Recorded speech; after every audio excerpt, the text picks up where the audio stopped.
مظلوم کون؟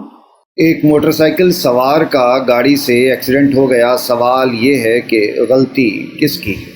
ایک مشہور فلاسفر نے کہا تھا کہ اگر کسی شخص کو تمام لوگ اچھا کہنے لگیں تو تحقیق ضروری ہے، اور اگر کسی شخص کو زیادہ تر لوگ برا کہنے لگیں تو پھر تحقیق ضروری ہے۔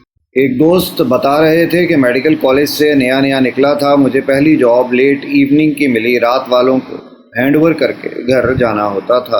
کافی رات ہو چکی ہوتی تھی، اس لیے جب بس میں بیٹھتا تو چند ہی لوگ سوار ہوتے تھے اور گھر پہنچنے تک بھی بہت کم سواریاں چڑھتی اور اترتی تھیں۔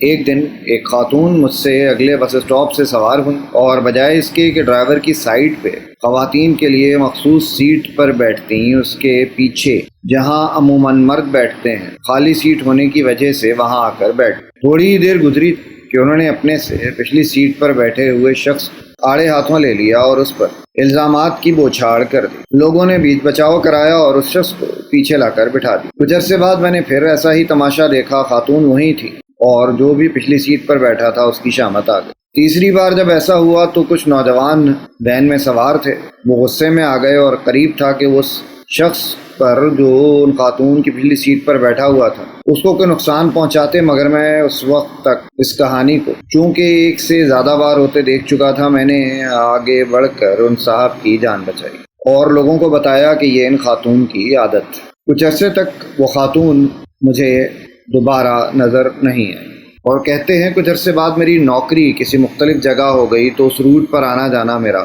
ختم ہو۔ وہ قصہ جاری و ساری ہے یا رک گیا نہیں معلوم۔ کچھ ایسا ہی قصہ حضرت موسیٰ علیہ السلام کے ساتھ بھی پیش آیا جب وہ فرعون کے محل میں نوجوانی کی سرحدوں سے گزر رہے تھے۔ ایک دن ایک جگہ سے گزرے، دیکھا ایک غلام قوم کا آدمی ایک امیر آدمی کے ظلم پر رو رہا ہے، چیخ رہا ہے اور اپنی مظلومیت کا واویلا مچا رہا۔ موسیٰ علیہ السلام نے جو اس وقت نبی نہیں تھے، انہوں نے مظلوم کا ساتھ دیا۔ جھگڑا ہوا، امیر آدمی اس سارے جھگڑے میں مارا گیا۔ کچھ روز بعد موسیٰ علیہ السلام نے اس شخص کو، غریب شخص کو، فقیر شخص کو، غلام شخص کو دیکھا کہ کسی اور سے جھگڑا کر رہا ہے۔ انہوں نے بات کو سمجھا اور ان کے منہ سے نکلا کہ یقیناً تم ہی جھگڑا لو۔ غریب آدمی، بظاہر فقیر آدمی، گھبرا گیا۔ وہ سمجھ گیا کہ یہ مجھے پہچان چکا۔ اس نے شور کر دیا کہ موسیٰ علیہ السلام ہی وہ شخص ہیں جن کی وجہ سے فلاں دن فلاں شخص مارا گیا، اور اس کے آگے کی کہانی آپ کو یقیناً معلوم۔ یہاں اور بہت کچھ دیکھنے کے ساتھ ساتھ یہ بھی دیکھیے گا کہ غریب آدمی کا کردار کیا ہوتا ہے۔ اسے عموماً صرف اپنی پڑی ہوتی۔ ہم سب اپنی بیسک ریفلیکسز کے قیدی ہیں، جب تک کہ محنت کر کے شعور کے لیول کو کسی حد تک نہ بڑھائیں۔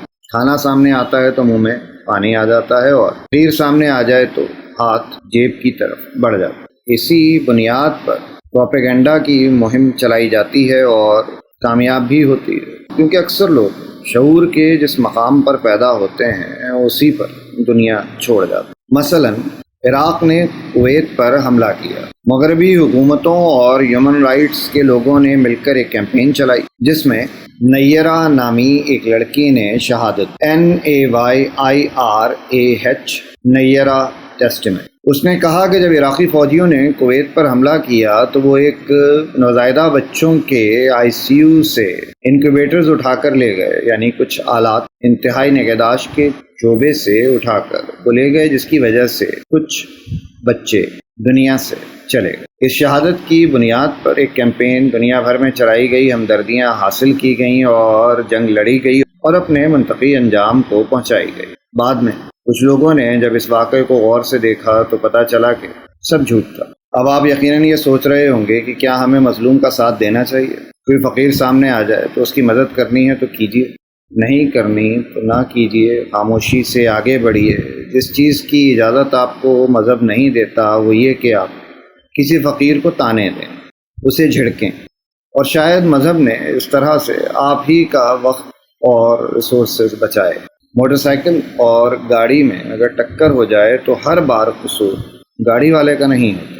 یہ سب کچھ کہنے کا مقصد صرف یہ تھا کہ ہمارے اندر بہت سے بائس ہیں، ہمارے اندر کچھ چیزیں بلٹ ان ہیں جو اگر ہم کانشیسلی فیصلہ نہ کریں تو لاشعوری طور پر ہمیشہ ایک ہی طرف کو پوائنٹ کرتی ہیں اور ہم اس طرف کو بڑھ جاتے ہیں۔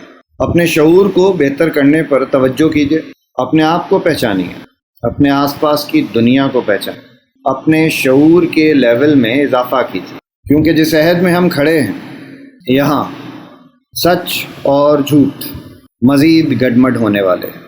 کسی نے کیا خوب کہا، تو راز کن فکاں ہے اپنی آنکھوں پر آیا ہو جا، تو راز کن فکاں ہے اپنی آنکھوں پر آیا ہو جا، خودی کا رازداں ہو جا، خدا کا ترجمہ ہو جا۔ آج کے لیے اتنا ہی، اگلی ملاقات تک کے لیے یار زندہ صحبت باقی، اللہ نگہبان۔